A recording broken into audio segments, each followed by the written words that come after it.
Bonjour, bienvenue dans les histoires d'Akuma. J'espère que vous allez bien. N'oubliez pas de partager, de liker, de vous abonner, encourager la page. Aujourd'hui, on va parler de l'histoire de Ariane. Ariane, elle avait son gars, il avait beaucoup d'argent, il était bien, mais Ariane ne s'était jamais posé la question de savoir d'où venait cet argent. Tellement elle était heureuse avec son gars, tellement son gars lui offrait des voyages de luxe, des vêtements de luxe, des sacs de luxe, des chaussures de luxe, tout ce que vous pouvez savoir de marque. Elle était heureuse. Après un moment, son gars lui a dit pourquoi pas faire un enfant. C'est comme ça qu'ils ont commencé à chercher à faire des enfants. Mais ils ont fait 6 ans ensemble sans enfants. C'était tellement difficile pour les deux que Marianne a dû dire à son copain que voilà, là maintenant je vais acheter un test de fécondation pour que ça aille plus vite. On va voir le jour de la fécondation et ce jour on pourra avoir des rapports sans problème. Elle est donc partie, elle a acheté le test de fécondation et elle a fait et puis ils ont eu des rapports et c'est comme ça qu'elle est tombée enceinte. Et lorsqu'elle est tombée enceinte, elle a fait des jumelles. Elle avait 2 filles. Le monsieur, il était tellement content, il était bien. Ariane aussi, elle nageait dans l'opulence, donc elle n'avait pas de problème, elle n'avait pas de souci d'argent. Mais alors, elle ne savait pas que en faisant donc la grossesse là, c'est là où tous ces problèmes allaient donc commencer. Son mari a donc commencé à découcher, son mari, il a commencé à voir d'autres femmes dehors. Son mari, il jouait la vie, il s'en foutait d'elle. Il rentrait à la maison, il la battait et tout. Jusqu'à un moment donné, Ariane n'a pas pu supporter. Elle a pris ses 2 enfants, elle est rentrée chez ses parents. Lorsqu'elle est donc rentrée chez ses parents comme ça, son copain, il est revenu, il a demandé pardon. Tout cela, c'était après 4 semaines. Il demande pardon, Ariane aussi. Lorsqu'elle était chez ses parents, cette vie de luxe-là, elle ne l'avait plus. Les voyages de luxe qu'elle effectuait, elle ne l'avait plus. L'argent même qu'elle avait avant, elle ne l'avait plus. Alors, lorsque son copain est revenu pour lui demander pardon et de la ramener dans leur maison, elle a dit oui. Pourquoi pas partir? S'il est revenu me demander pardon, ça veut dire qu'il m'aime bien. C'est comme ça qu'elle est donc repartie avec ses jumelles dans la maison et là-bas, son copain lui demande un mariage.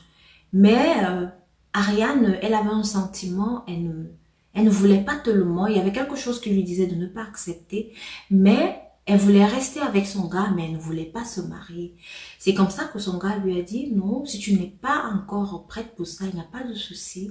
Est-ce que tu peux encore me faire un autre enfant? C'est comme ça qu'Ariane dit, pourquoi pas? On a déjà fait 2 filles, des jumelles, on a des jumelles, donc pourquoi pas refaire un 3e? C'est comme ça qu'elle a donc accepté. Elle est retombée enceinte. Et pendant qu'elle était même enceinte, le monsieur, il a recommencé à découcher, à vivre sa vie, à mettre Ariane mal à l'aise et tout. Ariane, elle a supporté cela. Elle a même accouché le 3e enfant. C'était encore une autre fille. Son copain, il la mettait toujours à l'aise. Elle avait toujours ses voyages. Elle avait son argent. Elle était bien. Elle avait tout ce qu'elle voulait. Mais son copain ne la gérait plus, il passait sa vie dehors, il faisait ses trucs, il montait, il descendait avec des femmes et tout. Et parfois même il tapait sur elle. C'est donc comme ça que Ariane se décide encore une 2e fois de rentrer chez ses parents. Lorsqu'elle rentre encore chez ses parents, elle se dit, waouh, elle va faire comment? La vie qu'elle avait chez son fiancé, elle ne l'a plus. Donc l'argent même, elle ne l'a plus et tout. Qu'est-ce qu'elle va faire? Elle est donc restée là. Après 6 mois, son copain est revenu. Il a demandé encore pardon et tout. La famille d'Ariane a parlé, lui a dit que non, tu peux pas retourner chez ce monsieur. Mais Ariane, elle voyait que non, mais là, elle n'a pas d'argent. Et là, maintenant, elle a 3 enfants en charge. Elle va donc faire comment? Et comme elle aussi, elle aimait cette vie de luxe-là, voir les filles qui vont à Dubaï et les filles qui vont... en France, les filles qui vont à Los Angeles, les filles qui vont à Miami et tout ça, elle voyait, elle disait que non, mais il m'offre tout ça, pourquoi pas? C'est comme ça qu'elle est donc repartie chez son fiancé. Son fiancé lui propose encore de faire un autre enfant. Il lui dit, Ariane, tu sais, j'aimerais que tu me fasses maintenant un garçon. Et je suis sûre que tu vas me faire un garçon. C'est un garçon maintenant qu'on va faire. Ariane ne voulait plus, mais elle est quand même tombée enceinte. Et lorsqu'elle est tombée enceinte, alors, d'après les échographies, c'était un garçon. Et son fiancé a recommencé à taper, à battre sur elle, à jouer sa vie qu'il avait avant, à s'en foutre d'elle, à injurier Ariane, comment elle ne fout rien, comment est-ce qu'elle elle ne sert à rien et qu'il ne sait même pas ce qu'elle fait là. C'est à ce moment-là que Ariane se rend donc compte que mais qu'est-ce que je fous là? Et puis je me suis jamais posé une question, d'où vient son argent? D'où vient son argent? C'est vrai, il me met à l'aise et tout. Mais ça, franchement, je n'en peux plus. Je peux plus supporter cela. C'est comme ça que Ariane, encore pour une troisième fois, elle est sortie de la maison. Et lorsqu'elle est sortie de la maison, son fiancé a retenu ses 3 filles. Il a dit qu'Ariane, elle allait partir comme ça avec le garçon seulement. Les 3 filles allaient rester là-bas dans sa maison. C'est comme ça qu'Ariane, contre cœur, elle a laissé ses filles là-bas. Elle est sortie avec son garçon. Elle est restée dans la maison de ses parents. Étant donc là-bas, elle est restée, elle a accouché. Le monsieur, il n'a même pas fait signe, il n'a même pas fait de layette, il n'a rien fait. L'enfant est né, mais le monsieur n'a pas mis ses pieds. Il n'est même pas venu pour reconnaître le petit garçon comme il le souhaitait, comme il voulait le garçon. Il n'a même pas fait. Donc, à un moment donné, lorsque Ariane voulait voir ses filles, elle était obligée d'appeler son fiancé. Elle voyait ses filles, elle partageait des petits moments heureux avec ses filles. Et c'est alors à ce moment-là que ses filles ont dit à leur maman que maman, tu sais, papa a les photos de toi et de notre petit frère.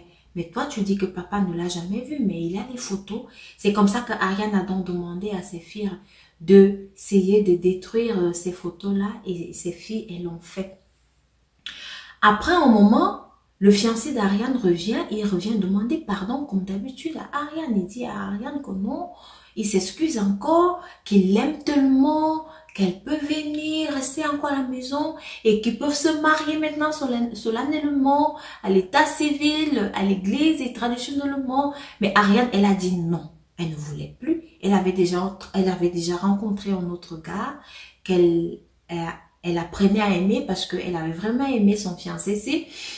Et c'est à ce moment-là qu'elle se rend donc compte que le garçon, son petit garçon, avait des problèmes. Parce que lorsqu'elle jouait avec lui, son petit garçon ne la fixait pas. On avait l'impression qu'il y avait souvent des gens dans la maison. Donc, le petit garçon fixait ailleurs. Et c'est comme ça que le petit garçon a commencé à faire des crises. Donc, il était autrement. Donc, elle dit qu'elle a l'impression que son fiancé avait plutôt sacrifié son petit garçon pour avoir un peu plus d'argent. Et elle a constaté cela, il se faisait déjà trop tard. Mais aujourd'hui, elle est dans les prières avec son enfant en espérant que tout ira mieux. Et c'est aussi comme ça qu'elle a dit non, finalement, à son fiancé et tout. Alors, j'espère que vous avez retenu la morale de l'histoire. Les filles que vous voyez partout qui voyagent sur Dubaï ou alors qui vont aux États-Unis, qui vont à Miami, qui vont dans des pays étrangers, qui vivent dans le luxe, il faut pas envier ces filles-là parce que vous ne savez pas ce qu'elles vivent. Et c'était le cas avec Ariane. Ariane avait tout. Elle vivait extrêmement dans le luxe. Son fiancé lui donnait tout, mais son fiancé, c'est vrai, son fiancé l'aimait, mais son fiancé prenait quelque chose sur elle. Donc Ariane dit aujourd'hui, elle n'a pas de dragueur. Sa vie est bizarre, quoi. Sa vie est vraiment bizarre et elle est aujourd'hui, elle n'a plus d'argent comme elle avait avant. Elle dit carrément, lorsqu'elle était avec son fiancé, elle a pu quand même épargner quelque chose. Elle a ouvert un magasin, elle est là avec son nouveau copain, mais elle dit sa vie n'est plus comme avant. Donc sa vie n'est plus, c'est comme si le monsieur avait enlevé toutes ses chances qu'elle avait auparavant. C'est comme s'il y a un voile qui la couvre de façon à ce qu'elle n'ait plus de succès, de façon à ce qu'elle soit un peu cachée, de façon à ce que son étoile ne brille plus. Donc, les filles qui envient d'autres, vous ne savez pas ce qu'elles vivent, vous ne savez pas par où elles sont passées, Vous ne savez même pas ce qu'elles sont obligées de faire pour avoir cette vie-là. Donc, il faut faire attention, il faut se préserver, il faut ouvrir les yeux, il faut être réveillé, je le dis tout le temps. Déceler la morale de l'histoire. Voilà donc l'histoire qui s'est passée avec Ariane. Aujourd'hui, elle regrette, mais aujourd'hui, elle est quand même heureuse parce qu'elle a ses enfants. Merci de m'avoir écouté et abonnez-vous. Rendez-vous à la prochaine vidéo.